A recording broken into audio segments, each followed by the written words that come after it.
Amen. Baie dankie Chris. Wanneer weet jy jy's nou regtig oud? Wanneer die grys mense vir jou sê oom. Dan weet jy nou jy's regtig oud.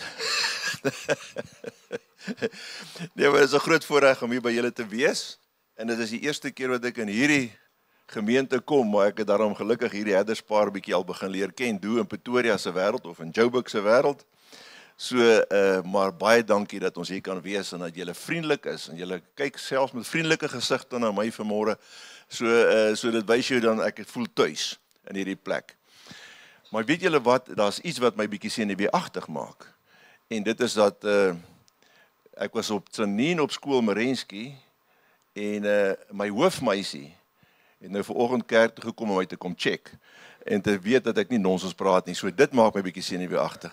So dit is wonderlik om Karen te sien hierso. Sy het gehoor ek het al laat weet ek kom, want as ek aan Louis Trichardt dink, net aan Karen, want sy bly hierso.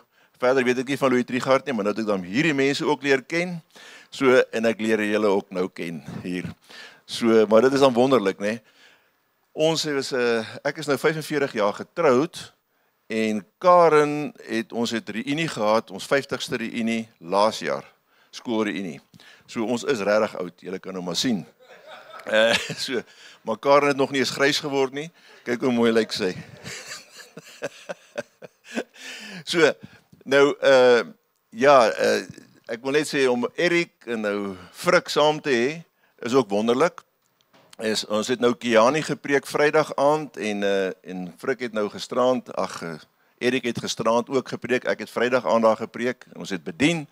En dis nou die tweede keer wat ons Kiani toe gaan en ons het daarna 'n stadion gaan kyk en hulle glo ons volgende keer gaan ons in 'n stadion daar preek, al die kerke bymekaar kry.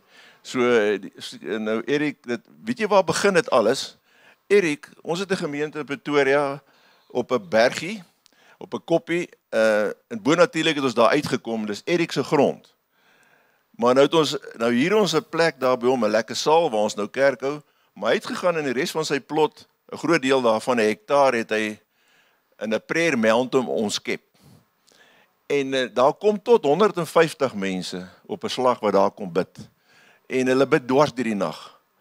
Interessant, die swart mense. Ons moet gaan leer by die swart mense om te kan bid. Hulle het nie 'n probleem nie. Nou Erik het nou daar, hy is nou 'n man van vas en gebed, maar dit is gebed daar op sy plek en dit is absoluut wonderlik om te sien wat die Here doen, wat die Here besig is om te doen. Maar laat ek nog nie te lank daaroor praat nie. Maar Frik sê gister vir my, hy sê ek soek 'n foto. As ek nou reg onthou, hy sê ek soek 'n foto van 'n arend wat opstyg. En hierso is nou 'n profetiese woord van 'n arend wat opstyg. Hè Frik? Hy is gewoon aangedaan, want die Here is besig om te praat oor hierdie boodskap. En hierdie boodskap wat hierdie vrou hier voorgebring het, is die boodskap. Ek het in geslaag gepreek, ek gaan nou amen sê. Maar dis eintlik maar die boodskap van vanoggend. En dit is 'n geweldig bemoedigend as die God en die Gees so praat, want dan is daar 'n boodskap wat hy in ons harte wil kom gee. So ek sê, ek is lankal verby daai ding om preke te gee, want ek wil graag hoor, wat wil die Here in ons harte spreek? En dis beteken nog al 'n lang tyd om dit agter te kom. Here hou jou aan 'n lyntjie baie keer. En jy lê nagte wakker. Here, wat is dit? Wat wil U sê? En dan jy 'n verwagting, want die Here wil hy wil ons lewe verander, hy wil ons in 'n rigting stuur. So ek loof hom. Ek prys hom. Miskien het ek is getroud met Marie en ons het 4 kinders, almal getroud, so dan het ek 8 kinders. En ons 15de kleinkind is onlangs gebore en al my kinders het 4 kinders, behalwe 1. My oudste dogter, hulle het net 3 kinders, maar hulle is besig om 'n Xhosa kind te probeer aanneem. Dan gaan ek 16 kleinkinders hê. Hulle is sendelinge daar in Oos-London en Transkei. Hulle moes ook nou maar gevlug het vir hulle lewe. Hulle kan nou nie meer in Transkei wees nie, want die mense wil hulle doodmaak daar. So hulle is nou maar weer in Kanubi, maar die basis gaan aan. Hulle het nou net swart mense daar wat hulle nou nie wil doodmaak nie. So dan jy het maar hierdie ding in die lewe, né? So jy staan vas in die naam van die Here, ons gaan aan en die Here lei ons. Good. Nou ek wil graag met julle praat vanmôre. En ek wil net daai tyd mooi dophou. Ek wil met julle praat, ken hom en oorwin. Ken hom en oorwin. Goed. Nou ek wil eintlik met julle gaan praat, die skrifgedeelte is oor Genesis 26, ek gaan nou daarby uitkom, ek wil net 'n inleiding gee, dan gaan ons Genesis 26 hê. Ek wil graag hê as julle uitstap vandag, met julle Genesis 26, die punte wat belangrik is daar, uit jou kop uit kan ken, en jy moet kan weet, wat het die Here vir jou gesê daar rondom. As jy huis toe gaan, dat jy daarmee kan werk. Dis wat ek graag sal wil hê, en wat God wil hê, definitief Genesis 26. Maar, kom ons praat net bietjie die inleiding, en die inleiding, en hoor net, wat ek wil sê is 1 Johannes 2 vers 4, jy kan aandagtig net luister, staan daar hierdie mooi woorde, ek het aan julle geskrywe, ek sê, ek dink is verkeerd hier, so dit is 1 Johannes 2 vers 14, ekskuus tog, ek het aan julle geskrywe, vaders, omdat julle hom ken, wat van die begin af is dit nie mooi nie? Hy skryf 'n brief en hy skryf aan die vaders, ek skryf aan julle want julle ken hom wat van die begin af is. Hoe ken, wat bedoel hy, hoe ken ons die Here? En ek wil die vraag vra, hoe ken, vaders, hoe ken jy die Here? Maar daar is 'n plek in die Bybel waar die Here sê, jy het in my naam duiwels uitgedryf, jy het in my naam dit gedoen, in my naam, maar ek ken jou nie, gaan weg van my af. Dit is verskriklik, hoe ken ons hom? Wat beteken dit om hom te ken? Dan gaan hy aan en dan sê, ek het aan julle geskrywe, jong manne, jonge dames, en hierdie is vir my baie mooi, omdat julle sterk is in die woord van God, en julle bly, wat in julle bly, en julle die bose oorwin het. Jong mense, julle wat sterk is in die woord van God, en julle die bose oorwin. Nou goed, oorwinning is 'n geweldige belangrike ding. Sê die Bybel nie vir ons baie aan die einde van die dag nie, die wat oorwin aan hulle. Die wat oorwin aan hulle. So ek en jy moet in 'n plek van oorwinning leef. En ons moet 'n verwagting hê van ten opsigte van die toekoms, maar ons lewe moet nou regspreek. Ons moet nou daar wees. So as jy wil sê hierdie woorde, en dis die probleem van ons dag, glo ek, is dat ons leef in ons mind en ons pas nie toe nie. Ek dink as ek die kennis het van, dis die kennis, dan is ek alright. Ek dink die Jode sê, wanneer het jy kennis, is wanneer jy daai ding kan toepas. Dan het jy kennis. Maar net om te weet van iets, beteken nie jy ken dit nie. So, en hierdie jong manne, omdat jy die woord is sterk in jou, en jy die bose oorwin, beteken, hulle kon hierdie woord toepas. En God is 'n lewende God. En hoe werk hy in my lewe? As ek en jy die challenges het, sal ons dit face. Nou, ek luister na 'n profetiese woord. Ek gaan hierdie net vinnig net sê, maar luister net aandagtig. Ek luister na 'n profetiese woord en ek dink ek, is hierdie woord waar? En hy moet beoordeel word. Ek hoor hoe iemand spreek. En weet jy, die kern van hierdie woord was die volgende, wat sê dat hierdie fase wat ons nou in is, kyk, daar is seisoene en tye. Hierdie fase wat ons nou in is 'n gewellige belangrike tyd, want jou besluit wat jy neem in hierdie tyd, gaan jy waarskynlik op gaan voortgaan, en dit gaan vir jou moeilik wees om te verander. Jy moet jou besluite vasmaak in die Here. En ons moet loop. Hoekom is dit? Want in die eindtyd word goeders al erger, en dit word meer intens en intens. Moenie onderskat wat in die geeswêreld gebeur nie. Moenie onderskat wat die werke van die vyand ook is nie. Moenie onderskat wat die krag van God ook is nie. Maar ons besluite is baie belangrik, en om jouself te belyn. So met ander woorde, dit beteken dood eenvoudig, gaan jy kompromie aangaan, of gaan jy nie? Gaan jy gehoorsaam wees, of gaan jy nie? Gaan jy doen wat die Here sê? Al daai dinge. Wêreldgebeure om ons vind plaas, die ouens praat, dit lyk rof. Vandag is dit nog vrede, maar môre skielik lyk dit anderster. En ons weet nie wat môre gaan gebeur nie. So, wat is jou fokuspunte? Verskriklik belangrik. Jy moet daai vraag kan vra, is my fokuspunte reg in die lewe? Weet jy, daar is soveel distractions. Kom ek gebruik maar die Engelse woord, distractions. Net om te sê, ek moes Engels heropskool, Karen weet, ek kon nie Engels deurkom nie. Net om te wys, ek het al tussen geleer, Karen, so ek moet sê, distractions. Alright. Dan wegbly, van wat moet ek wegbly in die lewe? Jy weet, en luister en doen, die gehoorsaamheid vashet, en dan die afhanklikheid van die Heilige Gees. Die Bybel is vol daarvan. Ons kan nie eintlik sonder dit leef nie. So ons aandag moet by hierdie dinge wees. Nou, daar's sekere goed in die lewe, en hier is nog net inleiding gehou, ek net vir julle sê, dis belangrik om God te erken as die bron. As ons God nie erken as die bron, het ons moeilikheid. Matteus 13 vers 22 praat hy daar, en by wie in die dorings gesaai is, dit is hy wat die woord hoor, maar die sorge van hierdie wêreld en die verleiding van die rykdom verstik die woord, en hy word onvrugbaar. Ok, nou jy sien nou, jy wil oorwin, hierdie ene praat, hierdie teks sê duidelik, die oorwinning is ver van jou af, want ek laat toe, dat sekere goed inkom, my fokus is nie reg nie, ensovoort, so is baie belangrik om het reg te kry. Dan is daar net 'n skrif wat ek as inleiding wil sê, wat my diep hierso binnekant geraak het, toe ek dit nou weer lees, en dit is Deuteronomium 8 vers 10 tot 18, wat sê, vers 10, en jy sal eet en versadig word, en die Here jou God loof oor die goeie land wat hy jou gegee het. Daar's ander gedeeltes van skrif wat sê byvoorbeeld, dis eintlik onmoontlik vir my en vir jou, om te kan eet en dit te geniet, sonder God wat ons help om dit te doen. Hy gee ons die gesondheid, hy stel ons in staat om dit te eet, hy gee die kos. Ons moet erken, ons kan nie eers eet en dit geniet sonder God nie. Nou sê hy hierso, en jy sal eet en versadig word, en die Here jou God loof oor die goeie land wat hy jou gegee het. Maar nou gaan hy verder en dan sê hy, neem jou in ag dat jy die Here jou God nie vergeet.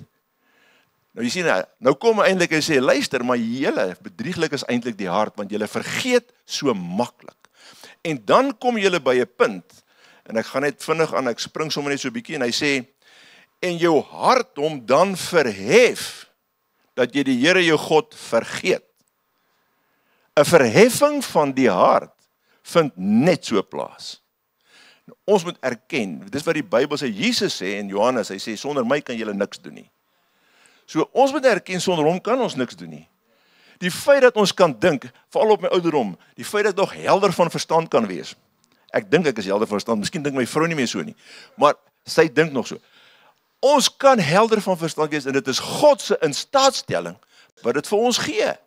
En ons kan niks sonder hom doen nie. Here, mercy and grace follow me. En jy weet, en dis een ding wat ek geleer het, hoe ouer ek word, hoe meer afhanklik ek is van die Here, en hoe minder kan my ability die goeders doen, en hoe meer sien ek die bonatuurlike hand van God so in my lewe inkom. So ek hoef nie vir julle 'n ou storie te vertel, ek kan vir julle 'n paar van nou vertel, van die hand van God, 'n bewustheid van die Here, en dit is die wonderlike ding van dit. Nou kyk, as jy net so 'n bietjie aangaan hierso, dan sê hy hierso, jou hart jou verhef, en dan vergeet jy wat die Here alles vir jou gedoen het. Israel het vergeet, dis wonderwerk op wonderwerk op wonderwerk, maar hulle vergeet dit.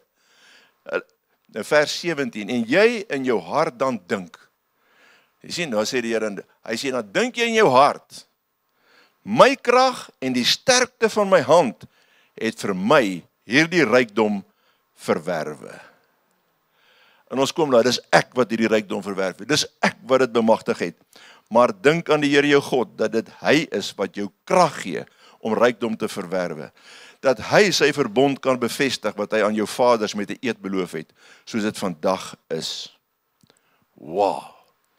Dis wat God sê, en jy sien, hierdie waarheid moet in ons hart wees, want die vyand sal wil hê dat hy moet uit jou hart uitgesteel word. En jy kan toelaat en ek dat hierdie waarheid uit ons hart gesteel word. Ons moet dit bewaar hier binnekant. 1 Johannes 2 vers 15 tot 16 sê 'n ding, moenie die wêreld lief hê of die dinge wat in die wêreld is nie, maar as iemand die wêreld lief het, dan is die liefde van die Vader nie in hom nie. Hierdie, as jy hom so vinnig lees, maak hom nie sin nie. Ons bly in die wêreld, ons sien al hierdie mooi van die wêreld, en die Here is goed vir ons en alles. Nou sê hy, maar wat beteken hy met hierdie wêreld? As die liefde van die wêreld in jou hart is, as jy die wêreld lief het, dan is die liefde van die Vader nie in jou nie. So, het jy al, en ek, het ons al regtig bietjie gaan dink, wat beteken die liefde vir die wêreld? As die Here dit sê, dan moet ons mos bietjie gaan dink en navraag doen. Sien, daar's 'n erns, is ons ernstig in ons verhouding met die Here? Dit is die vraag wat hy is, want Jesus gaan kom op die wolke, of jy gaan doodgaan voor die tyd, en jy gaan hom in elk geval ontmoet, of jy veronderstel hom te ontmoet, en dan ken jy hom nie. Want jy weet nie eers nie, wat dit bedoel nie. Want alles wat in die wêreld is, die begeerlikheid van die vlees, en die begeerlikheid van die oë, en die grootsheid van die lewe, is nie uit die Vader nie, maar is uit die wêreld. Ek wil sê die misleiding wat rondom hierdie goed plaasvind is geweldig. Ons is in 'n baie groot kerk, ons het so gewees, ons was so 13,000 lidmate. En ek is in die gemeente en ons begin die opleiding te gee vir die mense, disipelskap opleiding en ek preek hierdie ding vir die mense, hier is die les. En in hierdie charismatiese kerk waar ek my bevind, kry ek 'n weerstand en 'n opstand.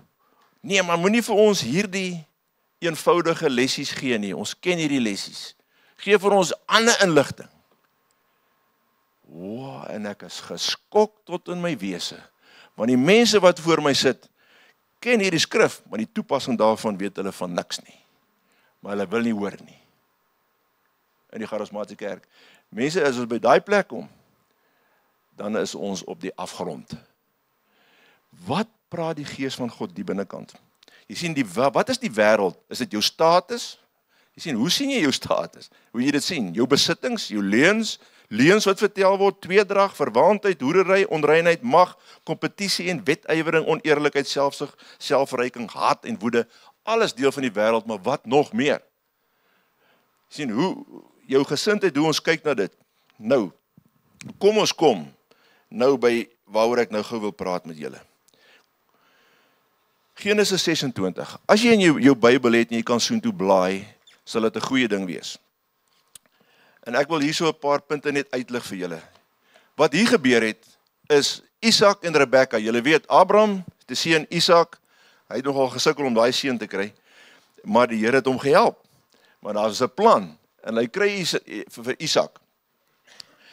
En daar staan nou in vers 1, en daar was hongersnood in die land. Nou Isak is getroud met Rebekka, daar's hongersnood in die land. Nou hierdie moet julle nou onthou, hongersnood die eerste ene. Buiten die eerste hongersnood, wat in die dae van Abraham gewees het, daarom het Isak getrek na Abimelech, die koning van die Filistyne, na Gerar. Nou, waar is die koning van die Filistyne, Gerar? Kan julle sommer so onthou, kan ek gou vir julle sê? As julle nou van moderne dag moet sê, waar is hierdie plek?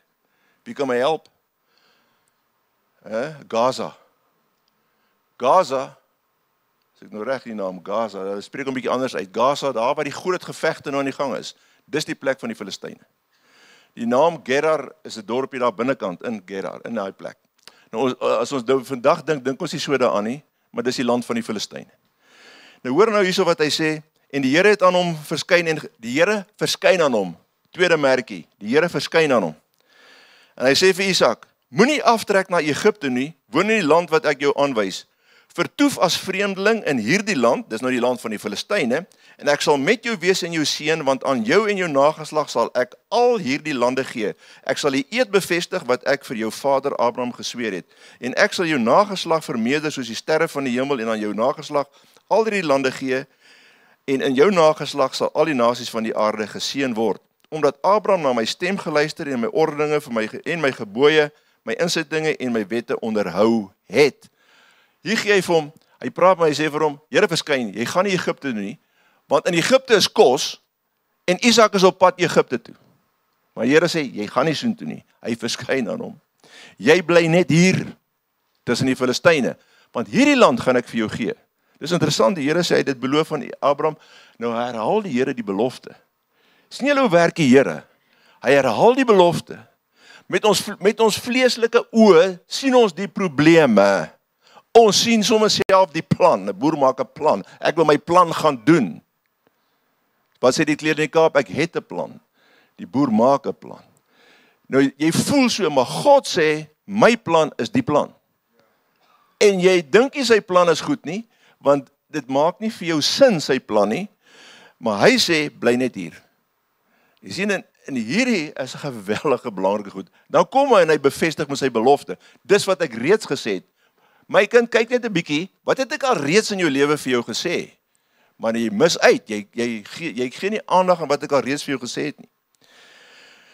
Maar Isak neem 'n besluit, en dis die volgende, die derde punt wat jy moet onthou. Vers 6. So het Isak dan in Gerar gebly. So hy het sy keuse uitgeoefen, hy luister vir die Here wat aan hom verskyn het, en daar bly hy. Hy sê nie net nee, en vat sy goed en trek vir Here nie, hy bly daar. Maar daar was iets in hom, in die volgende vers 7 lees ons, hy was bang gewees, en wat doen hy? Hy is bang, hy het 'n baie mooi vrou, en hy is bang, hulle gaan hom doodmaak daar die Filistyne en sy vrou vat. Nou sê hy vir die mense, nee, hierdie is nie my suster, dis nie my vrou nie. En hy gooi soms sy vrou so onder die bus in. Jy weet, eintlik mense, hierdie skrif sê vir ons vrouens, julle is eintlik geroep om julle lewe vir ons mans af te lê, as ek so kyk. Nee, eintlik is ons mans geroep vir julle, maar jy weet, nou ja, dit is net interessant. En hy, nou hierso kyk Abimelech, die koning van die Filistyne, deur die venster, en hy sien, maar daar so speel hierdie man met sy vrou. Isak speel met sy vrou, en hy, op 'n manier, hy sê, maar die manier hoe hy met sy vrou speel, is hy definitief sy suster daai nie, ek weet nie hoe hulle gespeel nie. Maar dit was definitief, dat hy meer koesterend gewees het teenoor sy suster was. En hy roep hom en hy sê, wat maak jy? Hoekom lieg jy vir my? Wat gaat hierso aan? En hy openbaar dit. So, jou bangheid, ons gaan nou daarna kyk, maar bangheid en vrees, laat jou verkeerde goed doen. En as daar 'n gees van vrees is, moet ons deel met daai gees van vrees. Eendag sal ek julle vertel hoe ek ontslaag geraak. Die kom ek vertel julle. 'n Gees van vrees is 'n lelike ding. En ek het op 'n stadium in my lewe punt bereik, daar toe ek was eers in justisie baie lank gewerk, vir 25 jaar, toe word ek 'n leraar, en toe sien ek nee, dis baie moeiliker werk. Baie moeiliker werk as om 'n landdros en 'n aanklaer of 'n advokaat te wees, as om 'n leraar te wees. So haal julle hoed af vir julle leraars, baie moeiliker.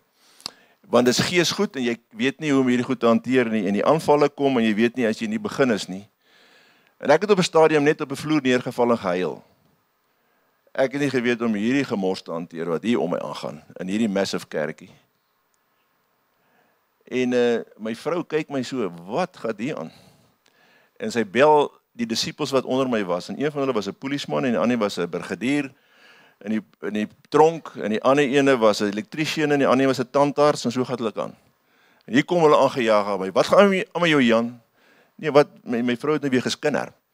Ok, nee, en die kaptein en die polisie sê, hy kan ons vir jou bid Jan? Nou ek is die pastoor, en hulle is nou my disippels. Kan ons vir jou bid Jan? Ja, bid vir my asseblief. Hy bid en hy kaptein sê, ek bestraf hierdie gees van vrees in die naam van Jesus. Wel, die gees van vrees is gone. Want die migraine hoofpyne wat ek op skool in standaard 9 by meneer, in die geskiedensklas by meneer Hugo gekry het, daar het my migraine hoofpyne begin van vrees, het ek my hele lewe lank migraine hoofpyne gehad, hou daar op. Ek praat van jaar 2000, ek het in 73 matriek geskryf, maar die jaar 2000 hou my, stop my migraine hoofpyne. En elke keer sedertdien die afgelope 25 jaar as 'n migraine hoofpyn kom, jy kry die tekens dubbelvisie, dan kom hy enorme pyn. Dan sit ek terug en ek sê, Here, waar het ek oopgemaak van 'n gees vir 'n gees van vrees? Wys my net, help my asseblief. Nou gaan ek so terug. Wow, ja Jan, jy sien, kom ek sê 2 dae terug. Het jy gesit en geworry oor jou finansies, of jy het geworry oor daai ding, en daar is die rede, dan sê ek, Here, vergewe my, dat ek oopgemaak het vir dit, woep, breek hy ding net daar, ek kry nooit daai hoofpyn meer nie. Hy breek net daar. Dit is 'n journey, is dit nie? Jy sien, so vrees is 'n verskriklike ding. Breek met die ding, in Jesus naam. So, nou, kom ons gaan aan. Vers 12. Dis die volgende ding, die 4de. Isak het toe die land gesaai in hierdie droogte, en daardie jaar 100voudig gewen. Ons moet 'n wenner wees. Hy is dan nie uitgeoes nie, hy het gewen. 100voudig gewen. Want die Here het hom geseën. Weet jy wat? Nou kyk ek nou op David Junior. Daar is nou David Junior. David Junior, in die naam van die Here wen ons, né? As jy David het in gedagte het en jy praat, in die naam van die Here wen ons. Here, U help my. En die man het groot geword en altyd deur groter geword totdat hy baie groot was. Nou al sy goed wat hy gehad het. Wat gebeur toe? Toe sê die Filistyne, Abimelech vir Isak in vers 16, trek weg van ons, want jy het vir ons veels te magtig geword. Wat gebeur as jy luister na die Here?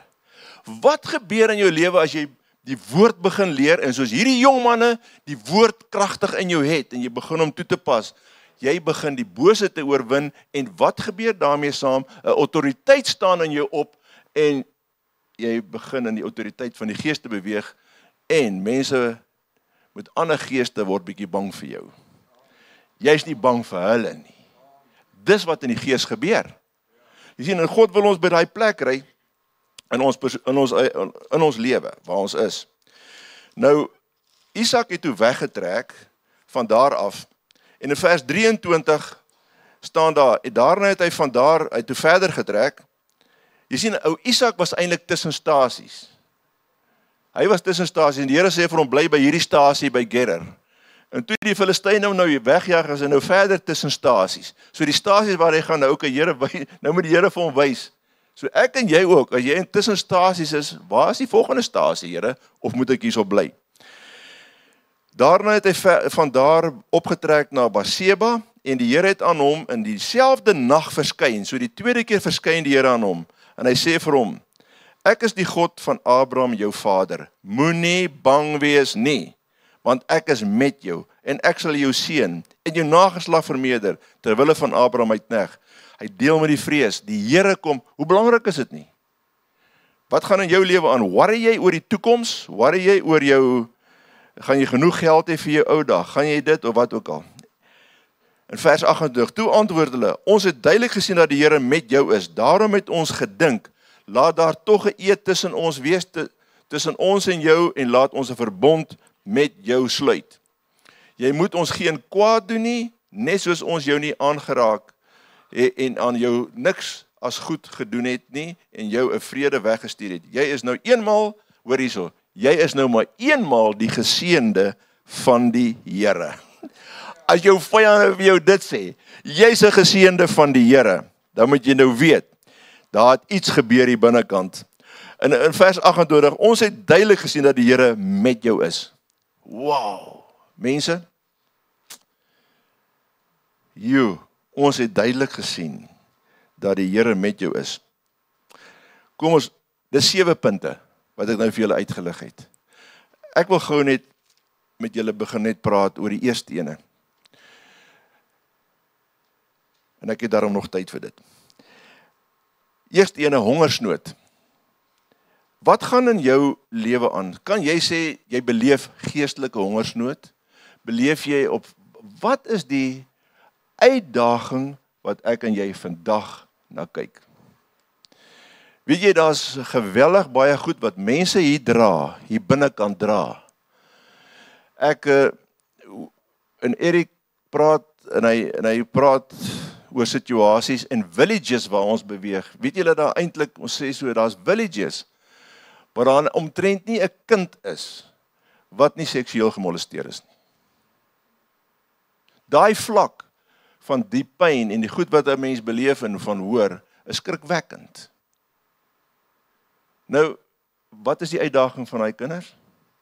Wat is die uitdaging van my en jou wat pyn gekry het? Teleurstellings wat na ons pad toe gekom het en oor ons gespoel het.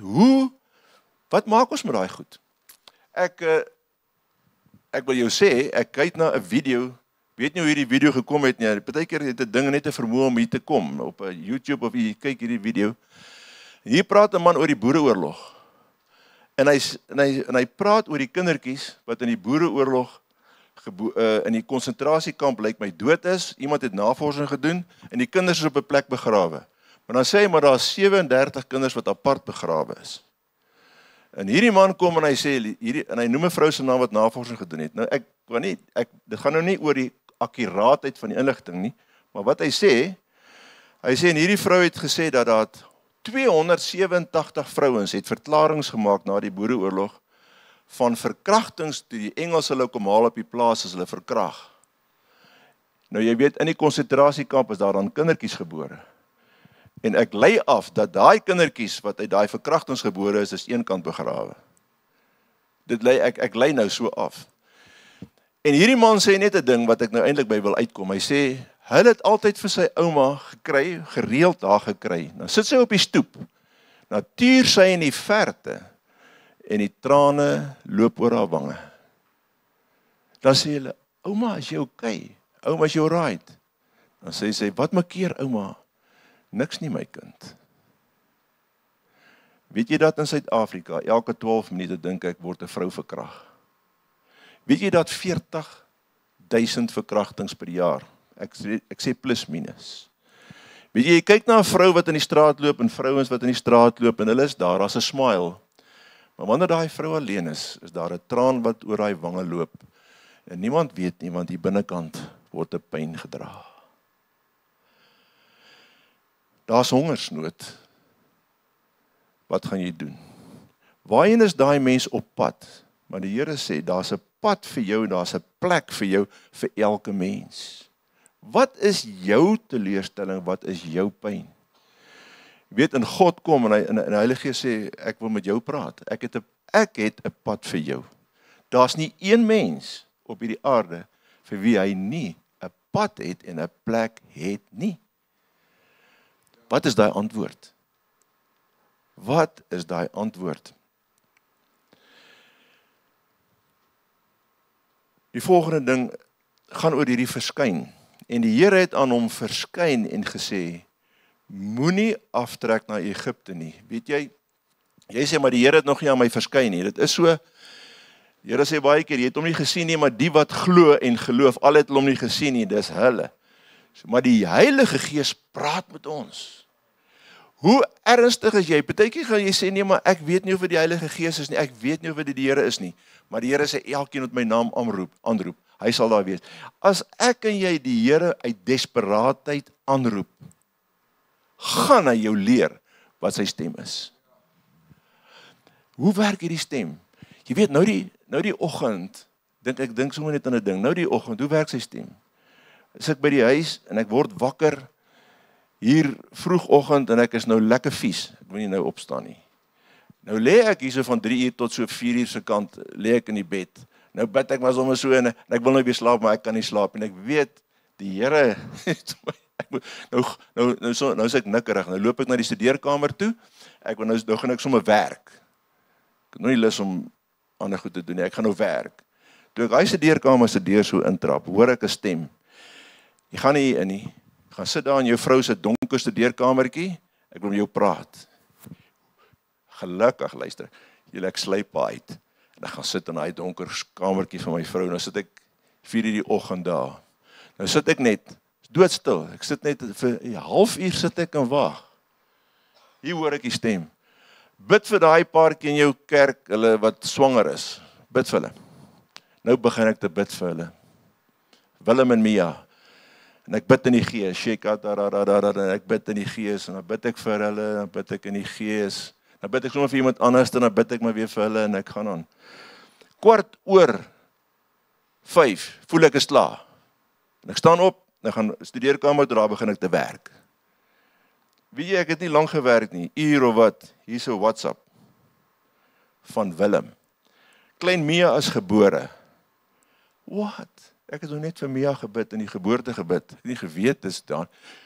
Ek sê, my maggies, ek het 3 uur vanoggend wakker geword, en ek het vir julle gebid tot 4:45. Nou, sê ek maar net sommer so, wat sê hulle, 3 uur het ons water gebreek, en 4:45 is die kind gebore.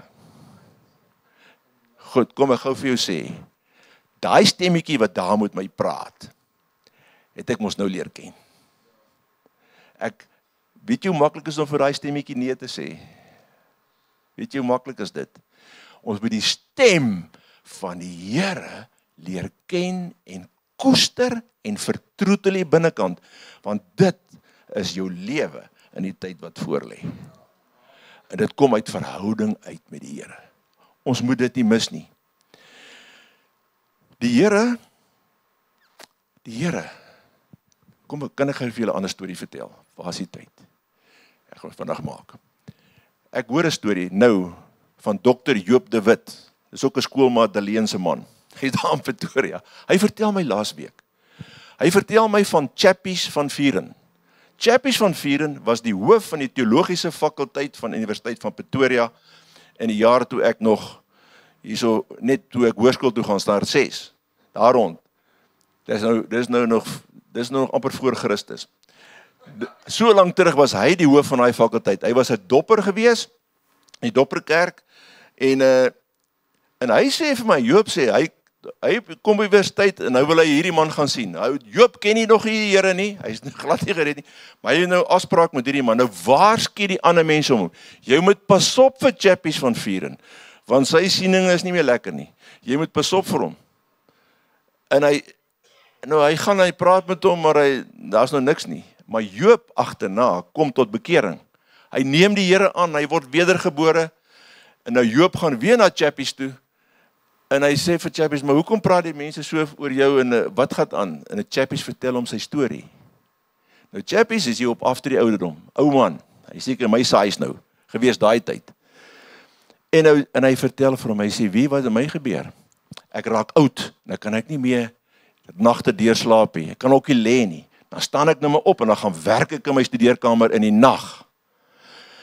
Hy sê, maar hierdie man is 'n man wat ernstig met die Here is. Werklik, hy vat die woord ernstig en hy het 'n verhouding met die Here. Maar hy ken hom volgens daai reëls wat hy op die universiteit het. Dis die Bybel, dit is so en die goed werk so. Hy sê, en hy staan daar een oggend op en hy loop in sy deurkamer. Hy sê vir hom, Joop, toe ek daai deur oopmaak en in my studeerkamer wil instap, weet jy wie staan daar? Jesus homself staan daar en wag vir my. Hy sê, en terwyl ou chappie vir hom hierdie storie vertel, loop die trane oor chappie se wange. Hy sê, wat gebeur daar? Hy sê, Jesus praat met my en hy verduidelik vir my die woord. Ek is die professor. Ek is die dekaan van die fakulteit. Ek is die hoof van die teologie. En Jesus verduidelik vir my dat jy moet wedergebore word. Jy moet my aanneem.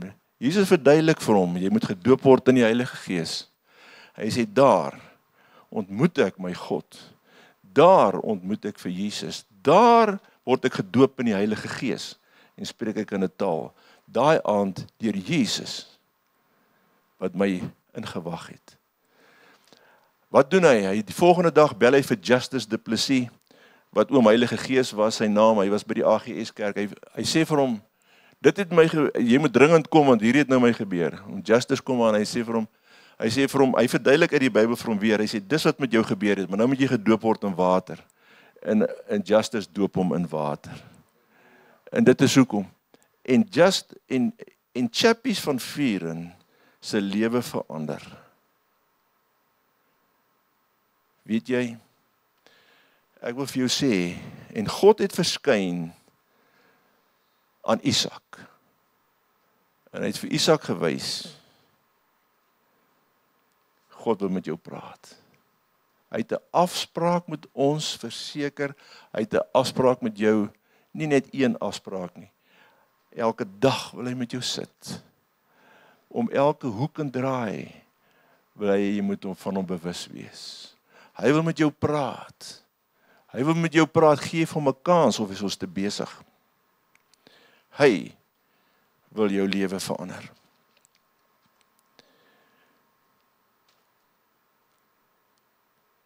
So het Isak dan in Gerar gebly.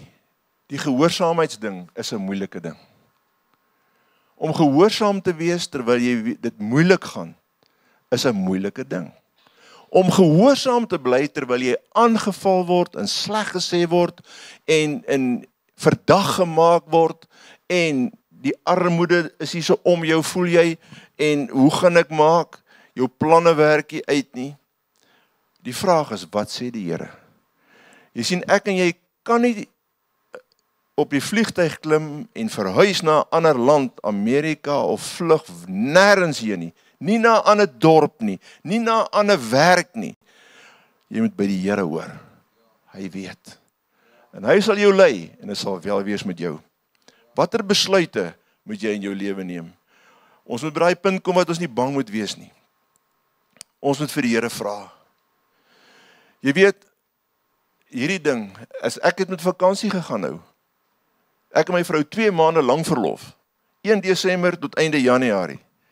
Maar die interessante is, ja, ek kry toe 'n bonus nou 'n bietjie by die kerk, maar daai bonus kan net my petrol betaal, waar ek nou eintlik heen wil gaan. En die Here gee my woord by die kerk voor ek gaan, en ek sê vir die mense, luister, die Here sê, hierdie vakansietyd, hierdie feestyd is nie 'n normale feestyd nie. Ek sê, die Here gaan jou agenda omverwerp, hy gaan sy agenda vir jou gee om te doen. Is jy bereid om hierdie feestyd sy agenda te volg? Jy dink jy gaan net daar so lekker by die see sit, maar gaan iets anders wees. Ek het nooit besef hy praat met my nie. Want ek begin met daai vakansie, en dit is bediening op bediening op bediening.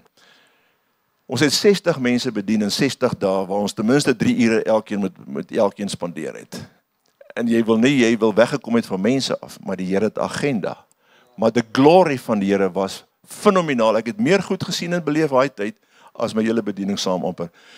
Here, jy sien, al wat ek moes doen, ek moes net gesê het, ek gaan. En weet jy wat, ek het net 20 dae, van die 60 dae het ek verblyf gehad. Dit was by familie. Die res het nie geweet waar om te bly nie, daar was plekke beskikbaar, maar ek het nie geweet nie. Nou gaan ons, sê ek vir my vrou, ons ry nou maar ons het 9000 kilometer gery.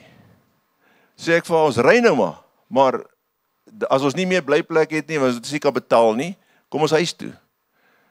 Wat gebeur op hierdie pad? Ek kry blyplek verniet, ter waarde van 150.000 rand se verblyf, het ons gekry vir daai oorblywende 40 dae, die plekke wat ons gebly het. Maar wat het ons gedoen? Ons het bedien, en bedien. Die Here het 'n agenda. En ons moet in sy agenda val, en ons het soveel vreugde gehad. Soveel vreugde. En ek wil jou, die volgende ding hier waar hy kom en hy sê, Abimelech kom en hy sê vir hom, jy moet wegtrek. Die Here gee vir jou autoriteit. Ek het 'n autoriteit beleef in 'n plek daar in Namakwa-land. Iets het gebeur wat my kop wegblaas. Jy weet, deel hierdie gin, ek is by my suster daar, ons was eers Loederts toe en ons ry terug na my suster toe in Kleinsee. En as ons by haar bly. Ek bel my neef in Kwynas. Ek sê vir hom, hoorie, ek wil net tee by jou drink, want ek is op pad in my seun toe in Eiserfontein. Hy sê, dis sal 'n dag wees, jy kom slaap hier vanaand, ek het dringend, die Here wag vir my, die Here het vir my gesê, jy sal na my toe kom, ek het nodig dat jy, volgende plek van bediening. So, nou ry ons daar, verander die plan net daar, ons gaan een nag daar slaap. Dus kom daar, jy weet, en hy vertel vir my, hy vir 4 jaar doen hy navorsing oor Namakwa-land en Boesmanland. Ek bid al 30 jaar van Namakwa-land en Boesmanland, ek was gereeld al daar. Here het op my hart gesit, die noordwestelike gedeel van Suid-Afrika. En hier het hy navorsing gedoen vir 4 jaar, en hy deel met my tot 11 uur die aand, met ons is 6 mense nou by mekaar. Ek sê vir hom, right, 11 uur kan ek 'n spreekbeurt kry, dan 11 uur die aand eers, want ek ry die volgende oggend verder. Saterdag aand 11 uur, begin ek te praat, en ek sê vir hom wat die Here sê. En ons begin met hulle te deel. Nou hierdie mense, dink nie die Here geken nie, hulle soek die Here. Hulle soek hom, op 'n tradisionele manier ja, maar hulle soek hom ek die Here wou gehad het, ek moet daar wees. Maar een van die mense wat oor my sit is 'n ateïs. Maar soos ek begin deel, begin die ateïs te glo. Ek sien die vuur van God, die vrees van God op hierdie man. 12:30 die oggend sê ek wil bid vir hierdie Namakwa-land. Ons wil bid vir Boesmanland. Ek sê ek voel net ons wil dit doen en daar's 'n teenwoordigheid van God 12:30 die oggend. Ons sit op my tafel en ons vat hande, ateïs. Maar daar's 'n eenheid. En ek begin te bid en ek verklaar, ek sê Here, in Jesus naam, ons is so jammer oor wat gebeur het in Namakwa-land se geskiedenis, wat ek hoor van bloedvergieting, van vergrype, van allerlei aard. Here, jy kan elke verkeerde ding, noem hierdie goed, ek sê Here, ons bely dit. Bely dit, Here, ons is jammer oor hierdie goed.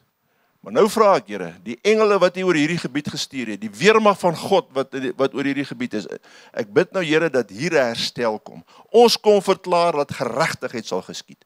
Ons kom verklaar, Here, dat op hierdie plek mense tot bekering sal kom. 'n Honger en dors vir God sal ontstaan. En ek verklaar al daai goed en ek begin dit so aan te spreek, maar daar's 'n teenwoordigheid van God om my tafel. En ons maak klaar. En ons gaan bed toe, 1:30 die oggend is ek in die bed. 'n uur later, is daar 'n aardbewing met die middelpunt, Boesmanland, Brandvlei, die middelpunt, gaan kyk maar die geskiedenis, het gevoel tot in die Kaap, 21 Desember laas jaar, 'n aardbewing waar daai plek slaan. Die huise skud, die mense sê, wat gaan hier aan? Wat? Weet jy wat? Ek wil vir jou 'n ding vra. Die disippels was in die tronk, 'n aardbewing, die plek skud, die gaan oop, hekke gaan oop. Die disippels kom sit en hulle bid in 'n boventrek en dan word die Heilige Gees val daar in die plek skud, 'n aardbewing. Die Here sal die plekke skud. As jy bid, jou huis wat de mekaar is, jou kinders ensovoort, wil jy in plek kom as 'n pa, as 'n ma, as 'n oupa en as 'n ouma, en dan sal die res volg. Bid dit in Jesus naam, laat God jou lewe skud, hy sal jou familie skud. Wat is nodig om geskit te word in hierdie tyd?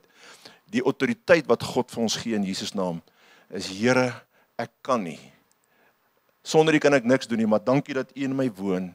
En volgens U wil ek bid, en ek wil hê, Here, dat U krag moet manifesteer, en U lewe moet manifesteer, hier om ons. Wat sien die mense? Ek wil vir jou sê, die wonderlikste skrif, hierdie Abimelech, hy sê, ek sien dat God met jou is, ek sien dit. Daarom wil ek sê, asseblief, jy is nog maar eenmaal 'n geseënde van die Here. Wat sê die Here van sy kinders? As ek vir jou vra, die Bybel praat van 'n merk wat jy gaan kry, dan sê almal, dis die 666, die anti-Christus merk. Maar Jesus sit 'n merk op my en jou, sê die Bybel, en dis die merk van die Heilige Gees.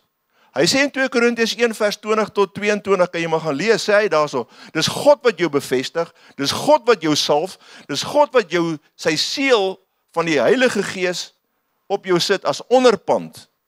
Dan herhaal hy hierdie in 2 Korintiërs 5 vers 5, hy herhaal dit in Efesiërs 1, hy herhaal dit in Efesiërs 4 vers 30. Hy sê, bedroef nie die Heilige Gees nie, deur wie julle verseël is tot op die einde.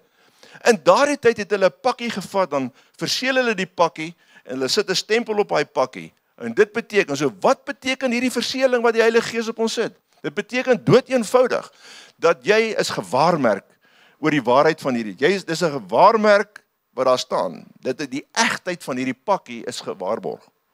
Dan is die eienaarskap van hierdie pakkie is gewaarborg. En daar's 'n veilige bewaring tot op die einde. Dis wat hierdie verseëling beteken. Jy het die merk, die Engels praat so mooi, you have the mark of the Holy Spirit on your life. As iemand na jou kyk, moet hulle die Heilige Gees kan sien. Is dit nie mooi nie? En dit is waar God, en ek en jy stap in hierdie wêreld, en ons behoort daai merk te dra van die Heilige Gees. Here, ons behoort aan hom. Dit is die plek. Kyk wat het met Isak gebeur. Hy het net gesê, ja, Here, die roeping van die Here is daar, ek stap maar in die slipste in die roeping van die Here in, en ek is gehoorsaam en ek doen, en ek saai in geloof, die Here kom en hy sit, jy sien die Here help ons met al hierdie goed. Ons moet verstaan, dat Jesus het 'n prys vir ons betaal, en die eienaarskap, hy het ons gekoop met sy bloed, dis die eienaarskap.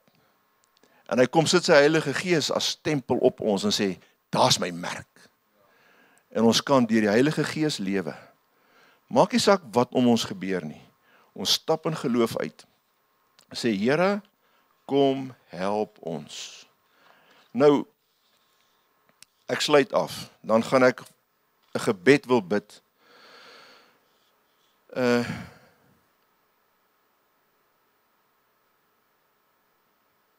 Daar's 'n ding.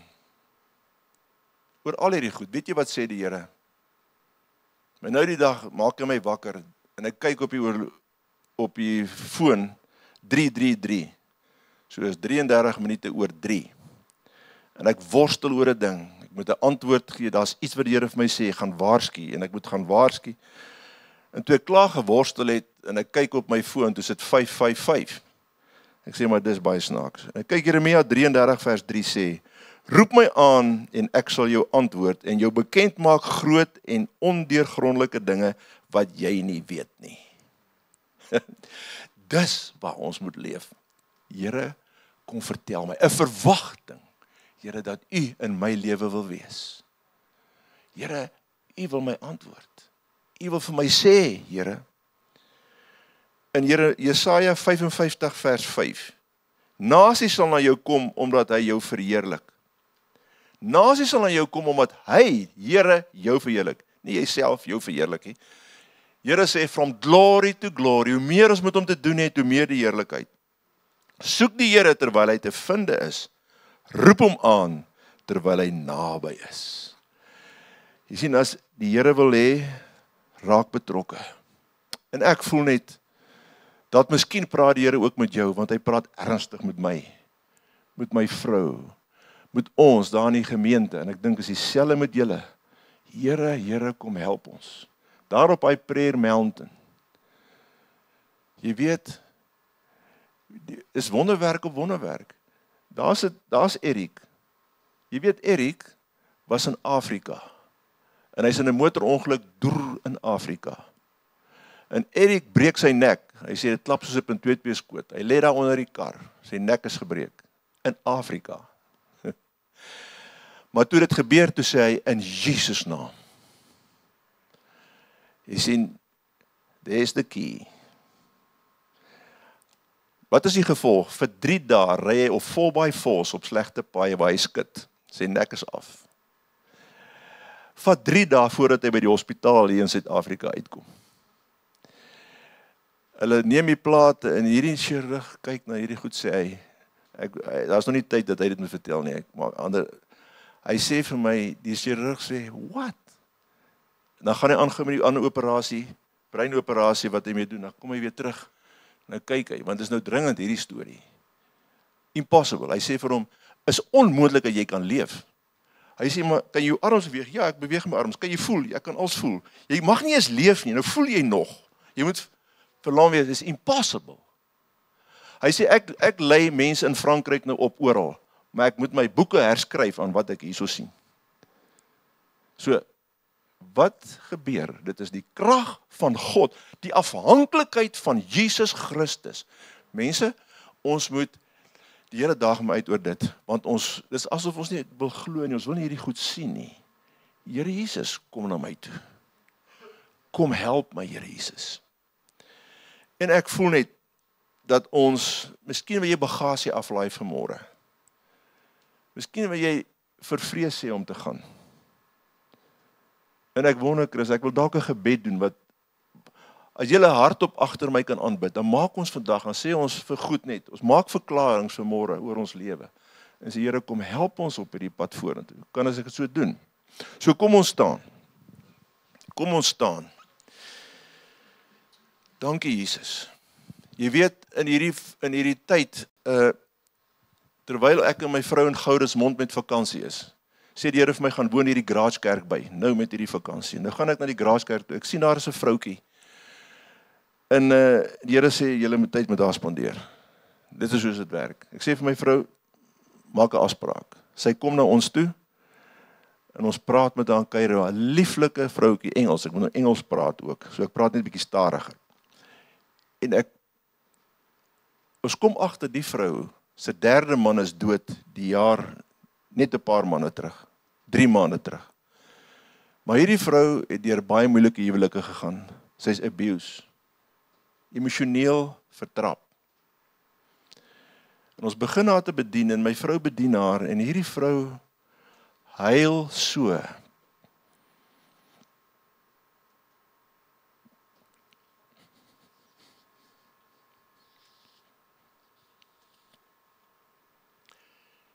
Die smart wat uit haar hart uitkom, die pyn, teleurstellings.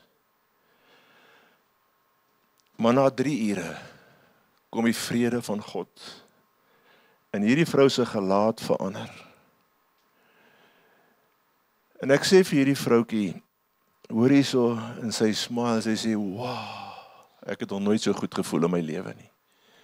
Wat het gebeur? Ek sê, ek sit in pyn hier, ek sê, ek kan nie loop nie, my heup is so seer, ek kan nie in die kar ry nie, ek is hier met vakansie, sal jy asseblief vir my bid? Nee, ek kan nie vir jou bid nie. Nee, ek sê, bid asseblief vir my. Daai vrou bid vir my. My pyn in my heup hou op, nou al 2 maande tot nou toe, geen pyn in my heup nie. Jy sien, dis 'n tyd. Jy sê nee, ek is nie waardig om te bid nie. Jy sê ek is nie waardig om dit te doen nie. God is die een wat ons waardig maak. God is die een wat jou roep. Wil jy nie vanmôre kom en daai boodskappe wat na jou toe gekom het van negativiteit, ons gaan nou bid. Verwerp dit. Aanvaar Jesus se uitsprake oor jou lewe vanmôre. Vat die lewe vanmôre. Jy weet, my kleinkind, 4 jaar oud, die een seentjie kom na my toe en hy kyk vir my so, nou onlangs, en hy sê, oupa, ek sê ja. Hy sê, oupa, jy is baie lief vir Jesus, nee. Wat weet jy, dink ek, wat weet jy? Ek en jy se boek, ek is geskok. Die kinders weet, die mense weet, waar is jou liefde? Vir wie jy lief? Kom ons bid, ek gaan dit net herhaal, ek gaan bid en herhaal julle dit agter my, en as jy in jou hart voel jy wil dit saam bid, dan ontmoet God jou nou, en hy doen dit vir jou. Here, vergewe my ongeloof, en dat ek nie 100% vertrou nie. Help my daarmee. Here, ek wil U woord leer ken, en ek wil U lief hê en U leer ken. Help my daarmee, Here. Here, ek wil nie vrees en angstig wees nie. Soos 1 Petrus 5 sê, ek gee nou al my worries vir U. Ek werp dit op U. Here, gee my vrede en rus. Gee vir my die guts om my probleme te face en by U te hoor daar rondom. Here, vergewe my vir sonde wat ek doen en inleef. Ek wil my rug op bedraai. En help my daarmee, Here. Ek wil na U kyk en U volg. Reinig my. Dankie vir die bloed van Jesus. Wat 'n perfekte werk doen. Here, dankie dat U my help om alle traagheid eenkant te sit. Here, dat ek moet ywer die pad saam met U sal loop. U gee vir my die oorwinning, en ek is in Christus Jesus meer as 'n oorwinnaar. Here, dankie dat ek vandag saam met hierdie mense kan wees. Dankie, Here, dat ons hier so saam kan wees en kan bid. En saam, Here, kan ons U naam aanroep en sê, kom help ons, Here Jesus. Here, ons wil hierdie mense kom seën. Ons van Pretoria se kant af. Dankie dat ons gemeentes kan wees oor hierdie land, Here, en ons kan saam wees, want ons is dieselfde liggaam van Christus Jesus. Alle gemeentes in hierdie dorp, Here, kosbare mense, verskillende kerke, ons seën hulle elke ene, Here, en ons wil bid dat die kinders van God in hierdie dae ontwaking sal hê, want U is die koning, Here, U is die Here, Here, dis waaroor die lewe gaan.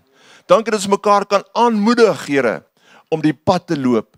Aanmoedig, Here, om ten volle te loop. U roep ons na 'n plek van woord en gebed, om verklaringe te maak met krag, Here, en hierdie dorp, hierdie stad sal nooit weer dieselfde wees nie. Here, in Jesus naam, so help U ons. En ons bid net, Here, dat die koninkryk kragtig uitgebrei word, en die kinders van God moed sal skep en sal opstaan en sal lewe. In Jesus naam. Amen. Amen.